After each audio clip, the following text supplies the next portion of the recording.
Shares of Tata Motors and Samvardhana Motherson rise as New York Times reports suggest a trade deal between the United States and the United Kingdom could be announced later today. These stocks stand to benefit. Coal India's fourth quarter numbers surpass expectations on the back of better realizations and lower employee costs. The stock is up by around 1.5%. Niva Bupa's stock surges 13% after a strong fourth quarter. Brokerage Motilal Oswal reiterates a buy rating on the stock, a target price of 1,000 rupees a share. Symphony also surges in trade on the back of a solid showing in the fourth quarter. The revenue surges by close to around 50%. Margins expand significantly. The stock pops up by close to around 10%. Dabur's fourth quarter results largely meet expectations. Weak estimates and volume growth also declines by 3%. Brokerage Morgan Stanley maintains underweight rating following the numbers. Stock dips about 2%.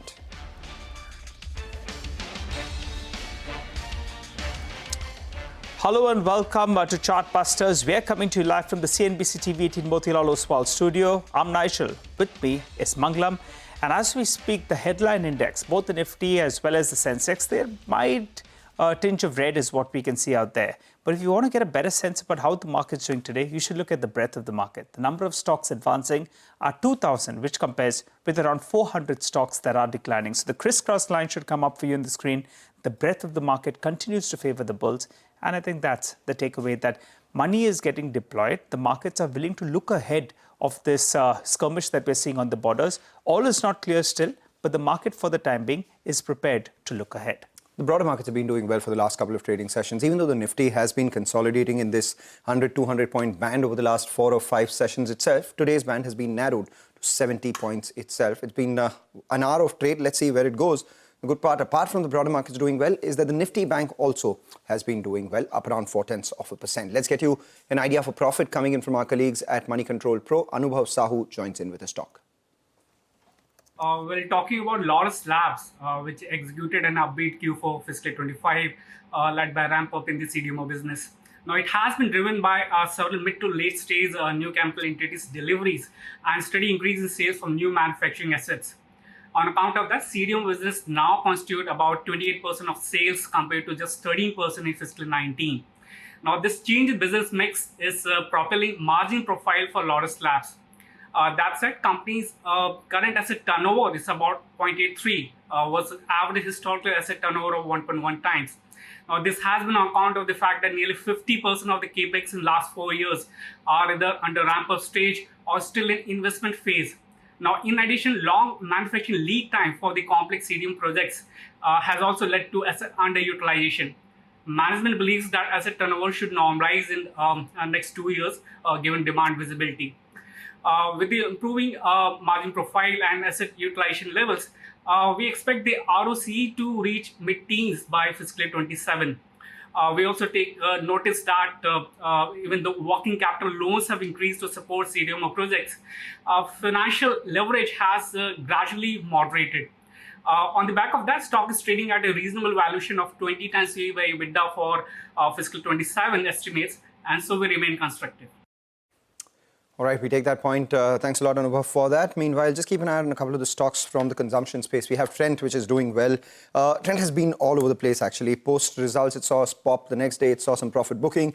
Thereafter, it's been meandering around this, 4,800 to 5,300 sort of band, currently at the higher end of that band itself. Titan is the other one. Titan's moved to the high point of trade, reports its numbers today.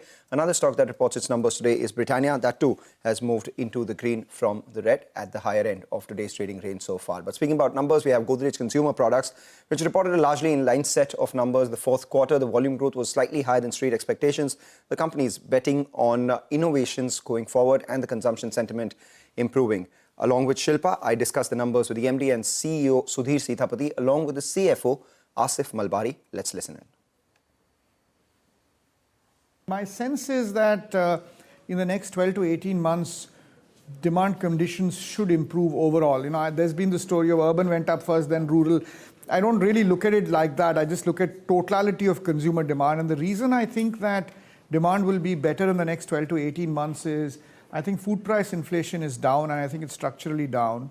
I think the various government schemes of the tax rebates, the various government schemes that are going on, and even the pay commission that will come up will generally be good for FMCG or consumer demand. So I think these two are the change events that are probably going to mean better consumer demand in the next 12 to 15 months. But I'm not an economist and I could be wrong as well. You know, I was looking at your presentation. The one thing that stood out, you said where you could have been better is volume growth. So what is the target that you have for this year at a company level? And what are your immediate levers to pump prime volume? I think, you know, we must aim for high single-digit volume growth as a company. I think we ended this year with mid-single digits. We've declared 5% for the year volume growth, which is not bad, but it's not good enough. We'd be happy with a couple of 100 bips more than that. The big demand drivers, apart from consumption driving up, is we need our core category of household insecticide to do better. It's done quite well in Q4, and we hope that it does better. And specifically when it comes to revenue and the 24 to 27% margin band that you speak about in India, what's the guidance here? Yeah, so I think we did get impacted on margins because of the palm oil prices. As we're seeing early signs of palm oil prices come down globally. We are hoping that as we kind of wind down our existing stock, margins should start coming back towards the latter half of next year. Wanted to talk about the categories of the future that you identified during the presentation also. Can you quickly run us through what the plan is there with respect to how and which are these categories and how you're working on them? And also right now soaps are about 40%. That's majorly bringing in the business. How do you see the mix then also changing going forward as you focus more on growing these categories of the future as well? Yeah, see, about 37% of our India business is soaps, and it's a 99% penetrated category. So it certainly has its limitations in terms of volume growth that you'll get from soaps, and that's the reality of the situation. So it's important for us to extract value from soaps and pivot to faster growing categories of the future. And there are 5 or 6 categories that we have focused on. Air care, perfumes and deodorants, sexual wellness, laundry liquids, and pet care. These are the 5 or 6 categories that we think can be explosive growth categories in the future. And we've got to move our resources into these categories because they need market development and a lot of investments in order to meet their potential. So how does your revenue mix change over the next, say, 5 years or so, if you are looking into the future? See, the revenue mix, soaps pricing is a little unpredictable. So, you know, soaps, while the volume growths, I think will be range bound in low single digits. Value may change a little bit depending on currency and on soap prices. So it's hard to judge how fast can soaps grow. Soaps can continue to grow at double digit if palm oil prices go, or let's say the rupee devalues, etc. But if you take volume, which is the right way to do it, soaps will likely to be a low single digit volume growth category. These categories of the future should be high double digit, mid-teens kind of growth categories is what these should be in volumes. And then value depending on pricing. I think the categories of the future will have probably 3-4% pricing. Soap pricing is a bit variable. What about the international business? Indonesia, you know, last quarter just about 1% in terms of revenue. Africa is recovering, but we still haven't, you know, seen a great amount of performance or recovery in the Indonesian part of the business over the last couple of quarters. So what's your prognosis for these? So I think on an average over the last 2 years, we actually kind of stabilized the Indonesia business as close to 9% CAGR growth. So we're quite happy with the way we've put in structural interventions, both in terms of product, in terms of stepping up investments behind the brand, and in terms of distribution. So it's been a steady ship over the last 2 years. Last quarter, we did kind of have some challenges in terms of the pricing growth because of multiple parameters, but good 2-year performance on both top line and bottom line in Indonesia. When it comes to Africa, again, it's been a big financial reset. We were operating at single-digit margins. We've kind of taken margins to 15%. 5 quarters of significant profit growth and margin reset. So I think we're happy from where we moved these businesses to where they stand. Now it should be a sequential journey of ensuring that we get range-bound top-line growth and we get a profitable growth. And that's what the idea will be. What would the range be when it comes to top-line growth and profits as well? I remember the last quarter we spoke, you said there are 300, 400 basis points further of margin headrooms in the international business as well. How long before we get there? So I think the last 2 years has been very sharp improvements in the international business. I think the entire total international business put together was at EBITDA margins of around 10%. We moved it to 13 and to 17. So it's been very sharp increases. We should get to the entire complex of international businesses getting to 20%. But now it's going to be a slower journey of a few bits improvements happening every year. But that would be the journey we would kind of take forward. As far as growth goes, I think we are going to pivot the growth onto some of our blockbuster products which we have, where we have a competitive edge, and hence it will be about how do we take these to more countries abroad. These are the hair color and those products? These are products like Air Pocket, these are products like shampoo, hair color, these are products like HI, LV, etc.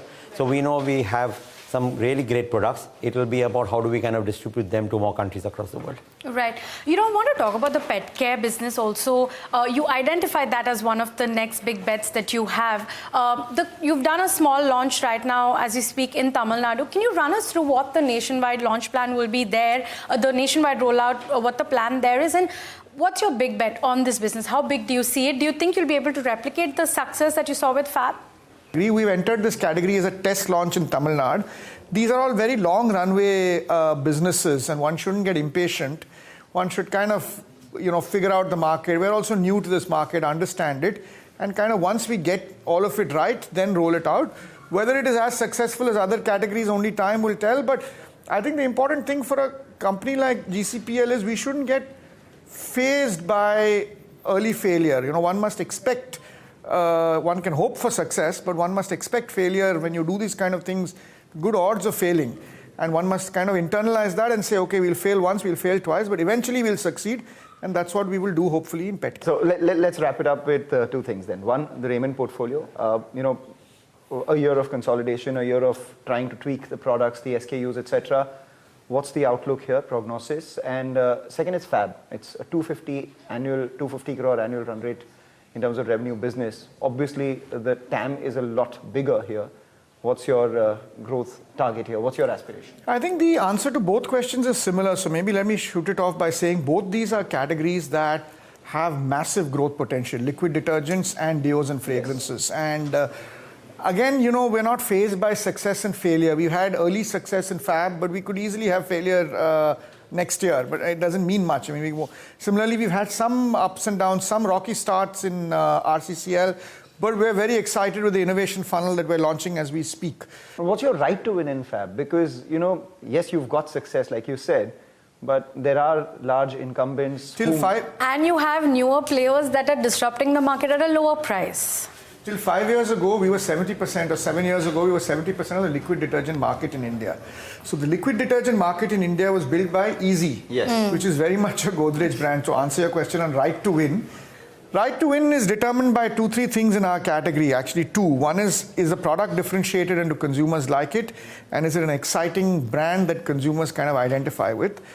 We think that Fab has got potential on both dimensions, and hopefully it'll get better with time. All right, that's the management of Godrej Consumer.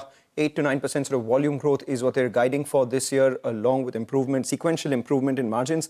For the next 12 to 18 months is where they expect consumer sentiment to bounce back as well. Should bode well for the FMCG sector at large, if not Godrej Consumer alone. Now, take a short break, come back on the other side. Sachidanand Tekar joins in for all the technical trades this morning.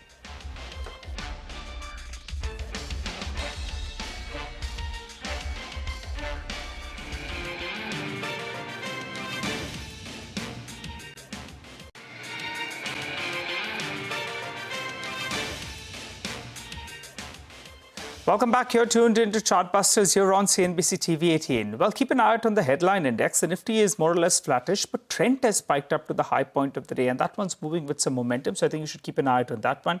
And the stock that comes out with a set of numbers is L&T, not only important for the company, but how do they see the Indian economy shaping up? It's a barometer sometimes of the growth outlook that we get. So we'll keep an eye out on the commentary as well. For now, let's get a check on the markets. We have Sachidanand Tekar, the VP Research Trade Bulls, who joins in. Hi, Sachi. Good morning. Good to see you in. Markets flattish, but the sense you're getting is that the markets are consolidating only because of the skirmish we have on the border. But otherwise, it appears the markets want to look ahead. Is that the sense you're looking at? And what's the trade on the Nifty? Good morning, Nigel. Absolutely, bang on. In fact, if you look at last couple of trading sessions, Nifty has been displaying narrow range price action, but it has maintained its closing above its 5-day exponential moving average. Even if you look at today's data, 24,300 looks like a very strong support, and on the higher side, we have a minor hurdle at 24,450. But if you look at the overall structure, the market is looking well positioned for a breakout rally, which can push the index towards 24,800 eventually in the coming week. This is what we are observing. And that's why we are recommending, building long positions. Especially if you look at the Nifty Bank, which was outperforming a couple of weeks back, we saw a very, a significant pullback. The pullback was absorbed well.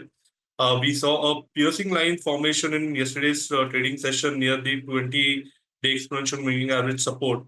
And since then, even here, there's a fresh sequence on the bullish side, which is evolving.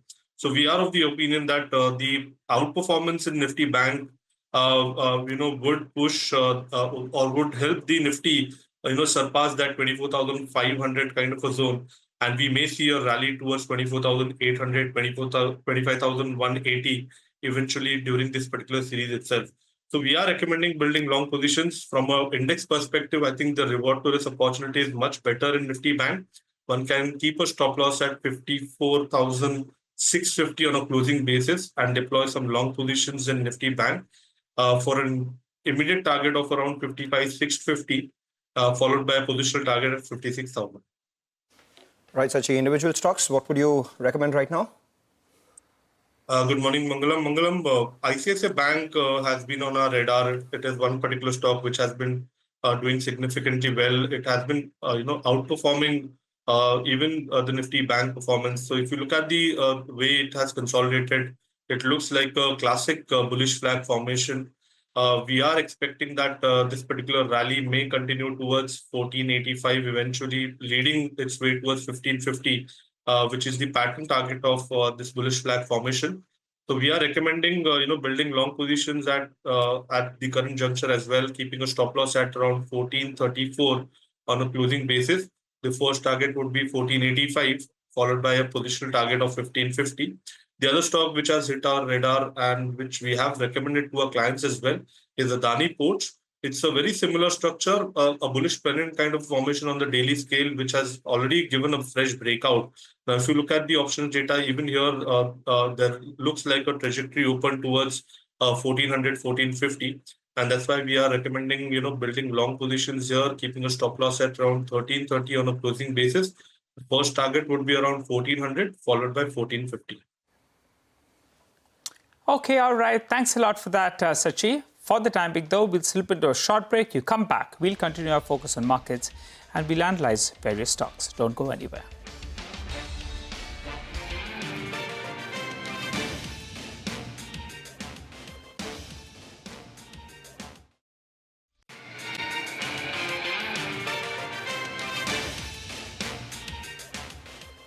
Welcome back. Let's talk about a couple of stocks. Tata Motors is among the top gainers on the Nifty today. That's on the back of a report that suggests that maybe there is a deal between the US and UK when it comes to trade. Sudarshan joins in with the potential benefits for Tata Motors for the same. Sudarshan. So today, early morning, US President Donald Trump has announced that he'll be announcing a trade deal with one of the friendly nations. Now, as per New York Times, we understand that that trade deal is going to be announced between US and United Kingdom. So in the month of April, when President had announced the tariff of 25%, post that, we saw a big cut in stock of Tata Motors. But in the last few sessions, it has recovered. So now what does the report say? It says that now we'll have to see if both the countries sign an agreement or details out the framework for the agreement. But why is it positive for Tata Motors if both the countries sign the deal? First, North America forms nearly 1/3 of JLR's sales. Also, JLR contributes almost 70% to Tata Motors' consolidated revenue. So if both the countries sign the deal and tariff rate comes down, it can be taken very positively for Tata Motors. Okay, all right. Thanks a lot for that, Sud. Well, I'm looking at Coal India. Remember, the stock has valuation comfort and the cash in the books is close to around 16% of the total market cap. the stock is holding mildly in the green because the numbers were a beat. What was so good about the numbers? Well, on the top line itself, they did meet estimates. And why was that? We already have the volume numbers with us. The blended realizations were relatively better, which is because the FSA realizations came in better and e-auction as a percentage of the mix was relatively higher. The margins, why did it do well? Because realizations were relatively better and the employee cost was actually lower on a year-on-year basis by around 11%, and that's a positive. However, the PAT number looked quite good because the other income was higher, and that's because of some interest cost that was a kind of one-off in the past quarter or so. But for Coal India, we normally look at it as the FSA and then the e-auction part of the business. So let's focus on the FSA part first. Volume, no growth out there. However, on the realization front, there was a bit of a perk up out there, which was a positive surprise. On the e-auction side of things, well, volumes as well more or less flattish with a bit of a negative bias. However, the realization, in fact, improved out there. And as a percentage of the mix, e-auction went up as a percentage of the mix to close to around 11%. That compares with around 10% on a quarter-to-quarter basis. Besides giving fairly okay numbers, it has valuation comfort with the cash in the books. They also declared a dividend of around 5 rupees, takes the total dividend payout for the year to around 26 rupees. And the receivables, which sometimes is a bit of a pain point, that's come down on a year-on-year basis as well. So put everything together, the stock mildly higher because these numbers were better than what the street was working with. All right, that's about Coal India. Just keep an eye out on a couple of these stocks which are reporting their numbers today. We spoke about Titan and Britannia already. Don't lose sight of L&T as well. L&T too has moved to the high point of trade, reports its results today. And from the broader markets, we have Intellect Design Arena. Something's up with that one. It's up 9% this week so far. And as we speak, volume's picking up on that one as well with a big spike of 6%. An F&O stock, just keep an eye out on this one. And finally, as we wrap up on this edition of Chartbusters, don't lose sight of Reliance as well. The giant has once again woken up from the lows. It's up around 1.5%, just peeking into the green as we speak. That one moves, then the index stands well supported. We wrap up on this edition of Chartbusters on that note. Stay tuned to CNBC TV18 as Trading Hour comes up next.